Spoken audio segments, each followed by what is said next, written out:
Hello and welcome back to lecture 2 of Java full course Modern Java. In this video, we will be learning about programming paradigms, and here's what we will go through. What is a programming paradigm? The five popular programming paradigms, which are imperative, procedural, functional, declarative, and object oriented. And why does a coding style actually matter? So let's begin with what is a programming paradigm. A programming paradigm can be considered as a style or way of orienting your code. So it can be considered a style or way of orienting your code, basically used for structuring your program to solve a specific problem easily. So that's what a programming paradigm is. You should not confuse programming paradigms with any kind of libraries or tools. Okay. So programming paradigm is not any library or tool, but it is a style of programming. Okay. You should note this. This is really important. Why should you use a programming paradigm in order to solve a problem? Now, let us suppose that you have been assigned a specific problem. Okay. Let's say the problem statement goes something like there are 50 students in your class. Okay. And for each student, you need to note three things: their height, their weight, and what is the subject that they love. Okay. So within these 50 students, these will be the properties that you need to note down. And then, like you have to use this data for some other problem which would be assigned afterwards. So there are two ways of doing it. Well, if you go the intuitive way, what the intuitive way or the approach states is you should, like create 50 classes for 50 students. What is the drawback here? The major drawback is the code efficiency, readability, scalability, management, and the time taken to complete the project. They all just become a problem for you. You cannot scale the project because let's say right now there are only 50 students, but what if there were like 1,000 students? Would you have created 1,000 classes for that? No. The readability would decrease 1,000 time. Why? Because you cannot expect to create as many number of classes as there are the number of students. So what the optimized and the what if we follow any programming paradigm in order to solve this problem? So the optimized approach would be to create a class, okay, with the name of student, which has three properties: height, weight, and like the subject they love.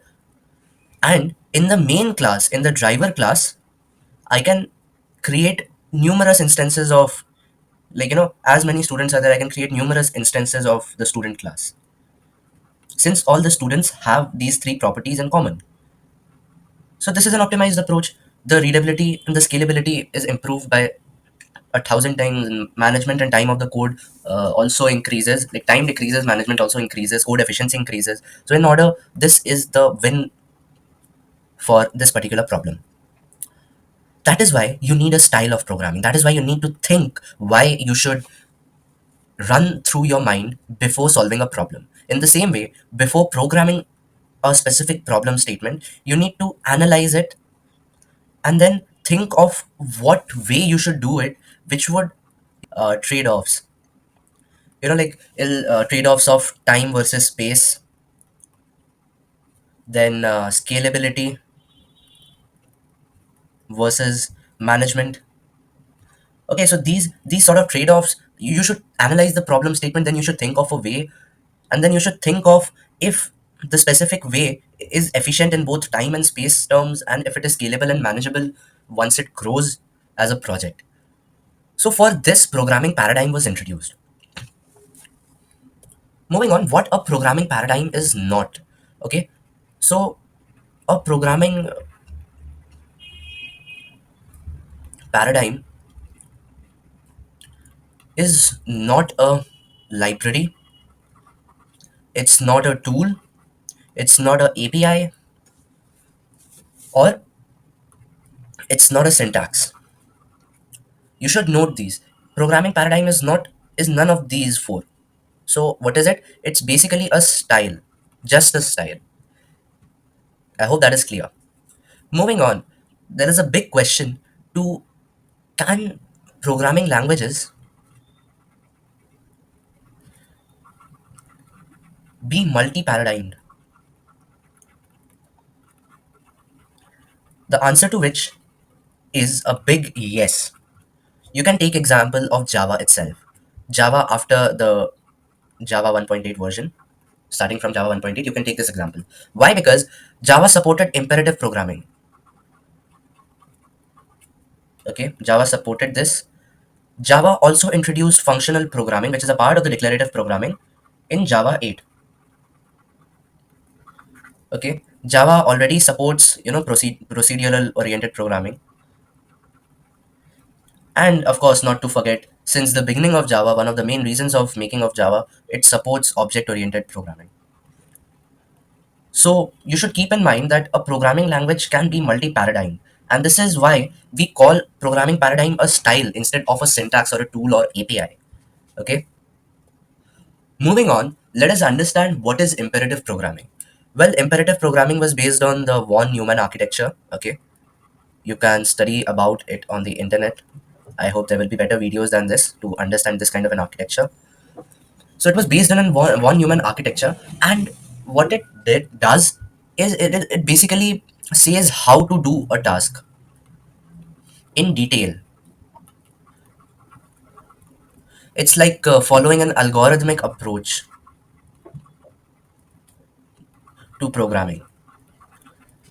So let's for an example, let's for the sake of an example, let us take this. Let's say that you have been told to cook or bake a cake. So you have been told to bake a cake. In case of an imperative programming, what you would do is, firstly you would, let's say that your mother is standing on your side in the kitchen, and she is dictating you on how to bake this cake. So firstly, she says that you take the flour, you mix it and make a dough.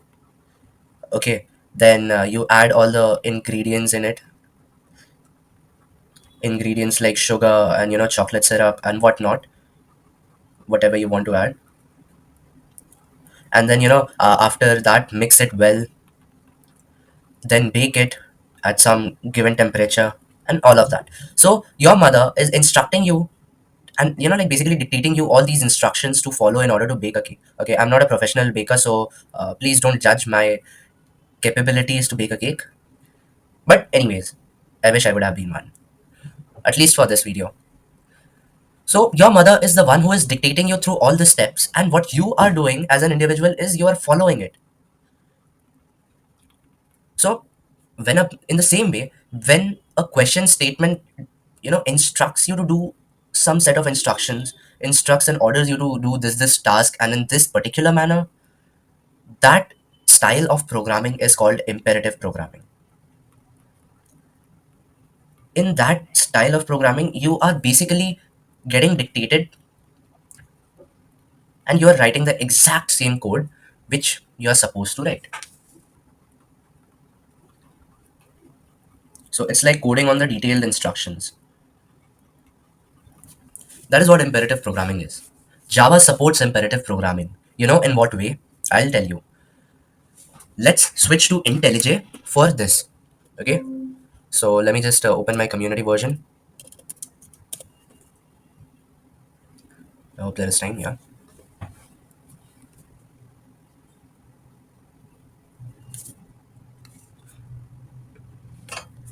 Takes a hell lot of time to load. Running low on my specs. So, okay, I need to avoid this. Let me use the same class for this purpose. Okay. Let me just use the same class. I'll enter the presentation mode. Uh, right. Now, let's say that I want you to write program which takes in a value n from the user and prints the first n natural numbers. Pretty simple program, I guess. So for this, what we need to do is firstly we define that we need to take a user input. Okay, system.in, and I need to import this. Now I'll just write that, enter n, after which I'll accept the value of n. Okay, this part is done. What this part does is it basically opens a gateway so as to accept a value n from the user, okay, which would be used for the later purpose of the program. Now what I'll do is then I'll run a for loop from int I is equals 0. Oh, okay, it's a natural number. I should know that. I less than equals n, I plus plus. And simply I'll, system.out.print and then a comma with it. This programming style is known as an imperative approach of programming. Now, if I run this code, see what output you would get.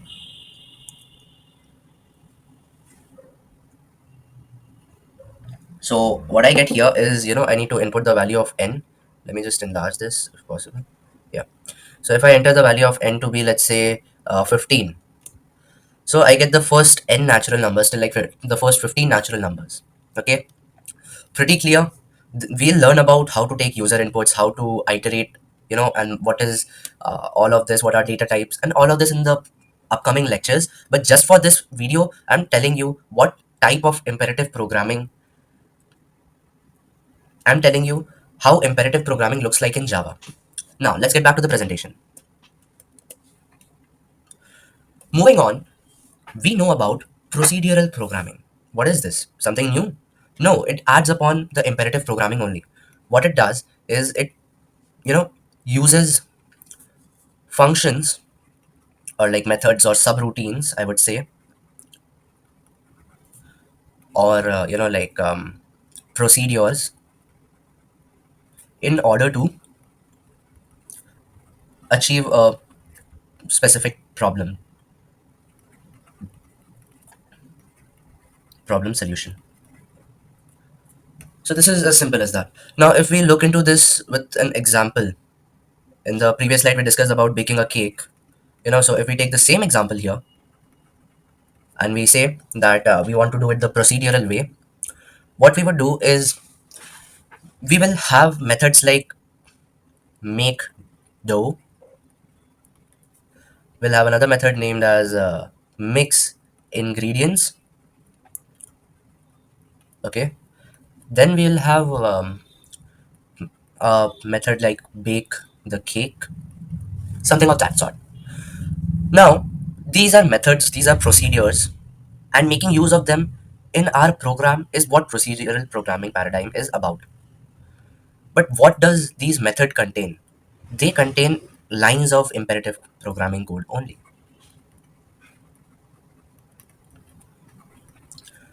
So if you like open up this make dough statement, it would be the similar as like add the dough, add the flour, and then add some, maybe some fragrance into it, and then add some sugar, add some milk, and then add some acidity regulator, and all of that.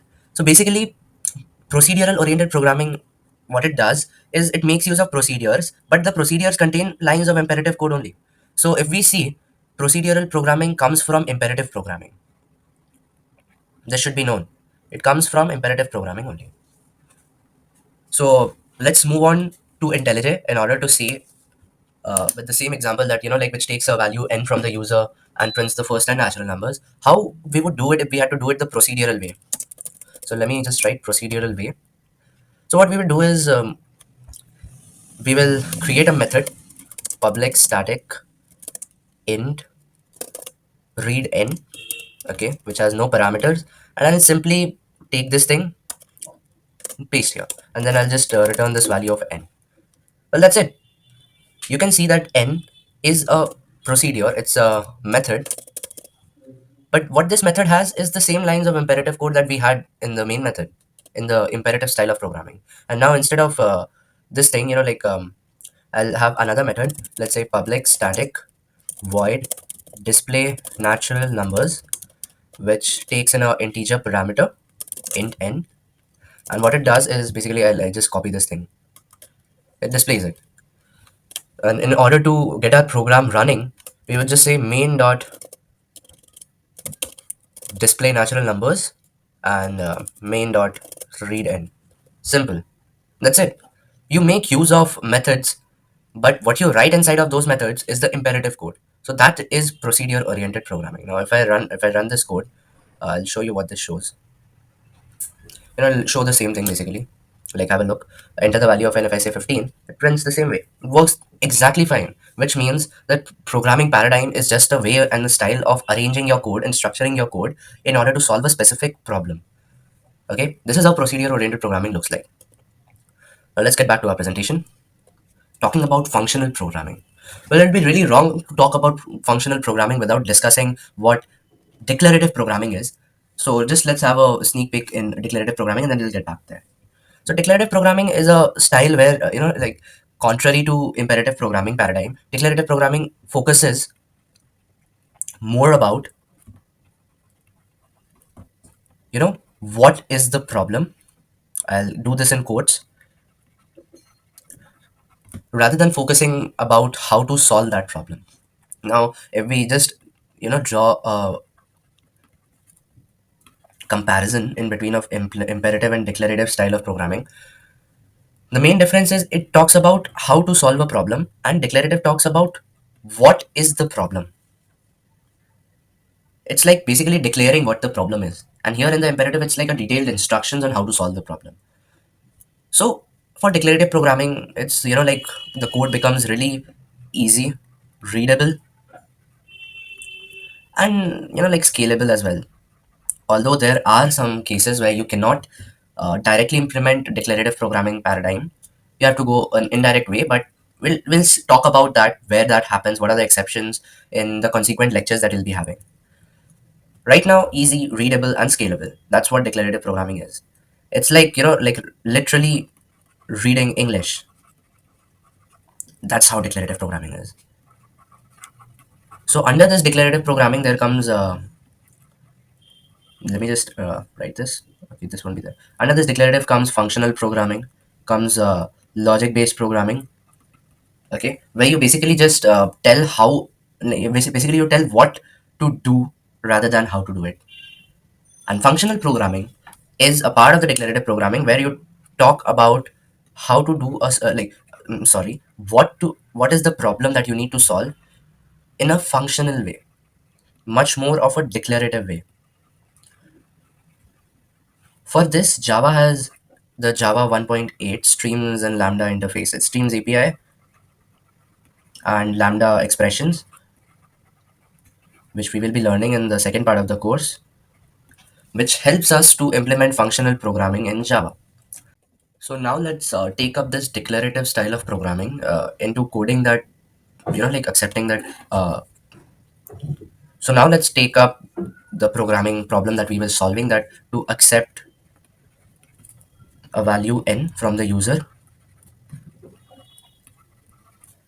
and print first 10 natural numbers. Okay, let's take up this problem and how we will solve this in a declarative programming using functional programming in Java. Let me take you to IntelliJ. Here is it. Now I would like to make this the functional, the declarative way. What I do is I'll just, for the sake of copying this, I'll just cut. And then I'll basically delete all these methods because I don't need them. And I don't need this either. So we have the value n. So the value is stored in this variable. And now what we do is there is a interface known as instream, which is present in the java.util.stream package, which has a function named as iterate. So I'll specify from what value I need to iterate, and I'll specify a lambda expression. Let's say I plus 1. Then because this generates a lot of values, it keeps on iterating. So like if you read the documentation for nstream, you'll come to know what this iterate method does is basically the same as what a for or a while or a do while loop would do. So it basically iterates from 1 to keeps on iterating. Then I'll limit this till n, and for each of them, what I want to say is, like for each, I just want to print them to the console. So yeah, I just want to print them to the console, and I obviously need to import this class before using it properly, right? So that's it. That's it that we need to do. Now we run the program. Let's see what happens. Now I've been asked a value of 15, and I get the first 15 natural numbers. Pretty simple, isn't it? That's declarative programming. What you could understand from this is there is something known as end stream, which generates a stream of integers. We are using a iterate method over it, which returns an infinite sequential order of, like ordered in stream produced by an iterative application of a function f to an initial element seed, which from where the values start, producing a stream consisting of the seed and etc. Okay, so it starts from 1 and it keeps on iterating until like I plus 1, and then keeps on incrementing the value of I, and then from that infinite stream of values we just limit to the first n values, and for each of those values we print them to the console. That's how you read English, and that's the power of functional programming in Java. So that is what functional programming is. Returning back to our slide, functional programming is more about, like functions can be treated as first class citizens, like they can have variables and assignments. They can have arguments and parameters and all of them. So this is what functional programming is. That's an application of functional programming. The code becomes really easy, navigable, scalable, and most importantly, it's really easy to like read and maintain this short code. So that is the benefit of functional programming in Java. We will be launching a course very soon on functional programming and generics, okay, where we will be knowing more about this, like what is it in actual taste. We'll come to know about it. This will be obviously be launching after this Java course finishes off, so that you can have a better understanding of things. Now it's time to move on to the last programming paradigm that we are going to discuss, the most popular one on which Java is built: object oriented programming. What is it? Think about what the term means in itself. Well, object oriented programming, or simply known as OOP, what a mistake that you made. No, no, no. It means object oriented programming in abbreviation. So, object oriented programming is a paradigm, more of a real world paradigm, where everything is treated as an object. And what is an object? An object is basically an entity. Let's say, let's suppose this is an object. If we had to define it, what is an object? An object is an entity which has some properties and has some, like actions. Now, these properties are the instance variables, and actions are the methods that, like the member methods that this object has. Okay, everything in an object oriented programming is treated as an object, very important. And even a very popular interview question: is Java 100% object oriented? Well, we will answer to this question very soon in the next video. But wait a second, this isn't yet finished. Object oriented programming is based on the concept of classes and objects. Let's say that you have been given a specific type of a task to achieve. How is that you will achieve this task in an object oriented way? So what you would do is you would create some number of classes, let's say class 1, class 2, and class 3. And these classes will have some objects of like some instances, better word. Similarly, this would also have some objects which would all add up to solve this particular problem. In a real world scenario, the first example that we took about students, that was the object oriented way of solving the problem. Given that you have a class of 50 students and you need to note their height, weight, and the subject they love, like height, weight, and the subject they love.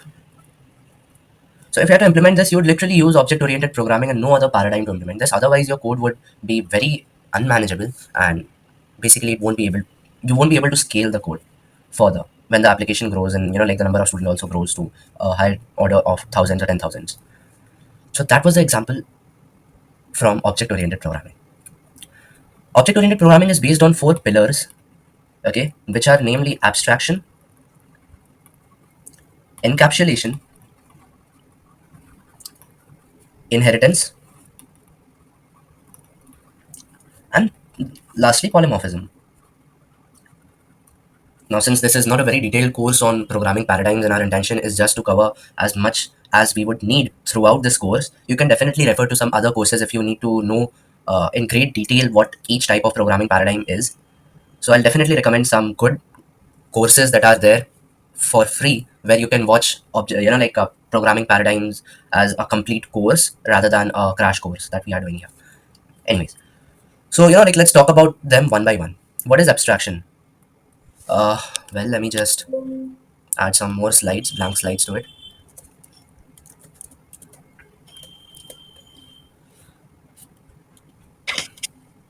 Okay, so let me talk about what is abstraction. Abstraction is the hiding of unnecessary data and code from the user. You know, just as an example, if I would want to take whatever I am doing here, whatever code I'm writing here, when I'm compiling and running it, and the thing that you're seeing in the output, you cannot see the lines of code that have been written to produce this output. You get my point. You cannot see the lines of code that we have written to generate these first and natural numbers. What the client gets to see is that he needs to enter a limit n, and then all the first n natural numbers would be printed naturally. So that is what abstraction is. Now, again, I'm saying that we won't be diving into too much details of how abstraction works and what are the things. We would definitely talk about it when we learn object-oriented programming, classes and objects in Java. So for now, it's just a touch-up or just an introduction to it. Then comes what is encapsulation. This is pretty interesting. It's the binding of data and code into a single unit. Now you might ask, why is it so that you need to combine this data and code, in a single unit? You can take an example of a medicinal tablet. Let's say that this is the data and this is the code, and you're combining it, in sort of a capsule. You're encapsulating it. So what this does is this capsule protects this data and code from being affected by the surrounding environment. So in terms of programming, if we talk, it prevents it prevents the effect of surrounding classes on this data and code. It prevents these surrounding classes to access the data and code which has been encapsulated into a single unit. In Java, if we talk about it, encapsulation, class is the unit of encapsulation and also abstraction. So what is a class? It's a unit of encapsulation and abstraction. Apart from the bookish definition that exists, this is the application of a class in Java. It encapsulates it. It combines the variables and methods into it, and it prevents other classes to access it with the help of access specifiers. We'll know about it very soon. You need to subscribe to this channel in order to keep learning about these things. So class is a unit of encapsulation, and it combines the variable and methods by the help of access specifiers so that it cannot be affected by surrounding classes. Okay, that is what encapsulation is. Talking about inheritance, again, I think I need to remove some ink. Let's talk about inheritance. I assume that you know this topic better than me, because basically this is a really common topic when it comes to discussing about property papers. Ghar ke kagzat. So it's like, just for an example sake, okay. Let's say this is a parent. Then it has three children, one, two, and three. Okay, so all these children will have the same properties as this parent would have. Okay, the property that we are talking about here is the genetic information. So these three guys will have the same genetic information, like, which is it'll they all three children will share the parent class variables, parent class properties, and even some actions. Now this sharing of some parent class properties and actions to the children class, to the child class, is termed as inheritance. Simple as that. It could also be understood in a way that, let's say that your parent owns some bungalow in Salt Lake Sector 1, and he has three children. So when he passes away, he needs to transfer his properties, that bungalow, to all these three children that he has. So in order to do that, he would sign the bond and he would allocate the property papers in these three people, the children's names. And what we can, as a third person, say that these children have inherited their parents' properties, their parents' bungalow. Okay, this is what we can say. In the same way, inheritance works. It is basically the sharing of properties and actions, like the variables and methods, from the parent class into the child class. This is what inheritance is. And lastly, talking about polymorphism, it comes from two words, poly and morph. So poly basically means like many, and morph means forms. So polymorphism means that a particular method, a particular method can have many forms. Okay, I understand that you are unable to understand what this statement means, so I'll explain you with the help of an example. So let's say we create you, like let's suppose that you're a let us think, just for instance, this is a person X, Mr. X, and Mr. X ki mummy, the mother of Mr. X, she cooked someday palak paneer, okay, and the other day what she cooked was भिंडी का भरता. ठीक है. So Mr. X loves paneer but he hates bhindi. Is this clear? Mr. X loves paneer but he hates bhindi. So obviously this guy will eat 10 times more palak paneer, है ना? He'll eat 10 times rotis more when palak paneer is made, but he won't consume even one time of his food when bhindi ka bharta is made.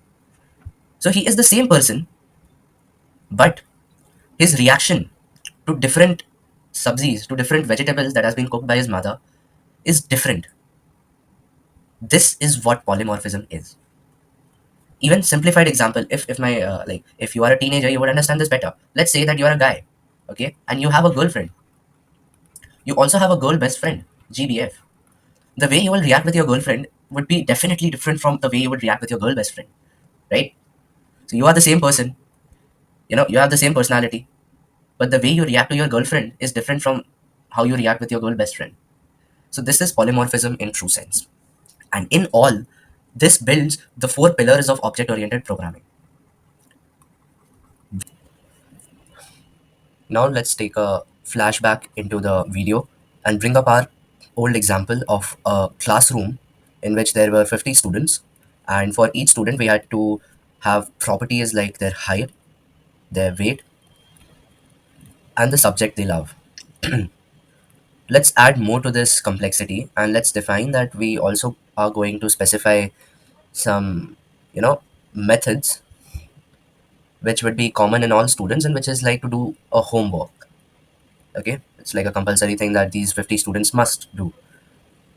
So we already discussed about how we are going to solve this the imperative way, but using object oriented programming, let's see the program that we are going to write in order to make this actually happen. Once again, I just want to remind you that we will be discussing about programs of object oriented programming in detail once we cover classes and objects, but I just need to give you an example, an overview of how the code of object oriented programming looks like in Java. So let's switch back to our editor and let me create a student class here.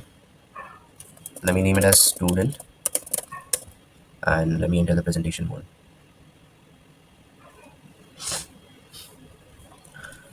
So as we have discussed, what we need here is the height, we need the weight, and we need the subject they love. Also, we need some method, and that is a homework method which every student implements. So for object-oriented programming, the code would look something like this. We would specify private double height and weight. Let's say private string subject. Okay, then we'll have a public constructor student which has all these parameters, like double height, double weight, and another parameter would be string subject. And then we'll simply initialize the variables, the instance variables, with the variables in the formal parameter list of the constructor. Basically, a constructor is meant to do all this stuff. Its basic purpose is to initialize the global variables and the instance variables, since it's the first entry point in a class. So that's the reason why. Then here will be the subject. One more thing that we need to do is we need to have getter and setter methods.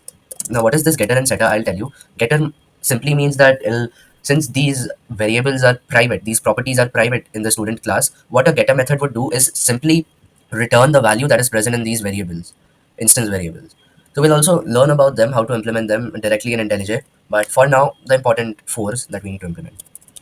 Then I'll have a member method, which I would say as public void homework, and which would print that I have not done my homework. Well, that's the same story for every student. You can customize if you are a different one. So I'll leave that decision to you. But this is what a object-oriented code would look like. Now let's get back to our main class. Okay. Um, Let us exit the presentation mode. And if I want to instantiate this student class, I'll go to the main.java file. What I'll do is we'll remove this code here. Let me clear this thing up. Yeah, better. Now, in order to initialize the class, what we can say is we can simply write student1 is equals new student, and we can specify the height. Let's say the height has to be a double value, so 162.5 centimeter, obviously. Then the weight that we would specify, let's say it's 78.2 kilograms, and the subject that they love is science. Well, that's the irony. Nobody loves science. So this is how you create an object in Java. Okay, this is how you instantiate a class in Java with the help of new keyword. Now, if I want, I can really access the variables that are there in the student class, but what happens is these variables are private. It means that no other class can access it from outside. You remember about encapsulation and data abstraction? This is exactly how it is implemented. Encapsulation ensure, like, these access specifiers ensure that your variables are encapsulated within the class and that no other class can access it without the getter and setter methods. So let's implement the getter and setter for these. I'll show you how to do that. You right click on them and you go to generate, and then you get an option of getter and setter, and when you can select all three of them and press OK. And look, here's what the getter and setter methods are. So it's like return, like it's public double get height, returns the height, sets the height to a specific value. I just need them above here. Okay, and now if I want to print, like what is the height of the student, so I can simply call student1.get height. And if I run this code and if I show you, it executes perfectly fine. So for 50 students, you can really have a JSON file where, look, there's the output. So let's get back to the presentation. So for 50 students, you can really have a JSON file, and within that JSON file, you can specify the data associated with those 50 students. And using a API in Java, which is JSON provided by the Google, you can really analyze this JSON file, and you can create objects of these 50 students without any haste. So for that, you need Pojo classes. Pojo means plain old Java objects. Okay. So what class we created right now was a Pojo class. It's a plain old Java object, and it can be also be used with any kind of APIs that is there. So that's how you would proceed with object-oriented programming in Java. In the upcoming video, we will be talking about data types, arrays, and variables in detail, also learning about local variable type inferencing. So that's all for this video. Subscribe to this channel for more of this content, and stay safe. Thank you.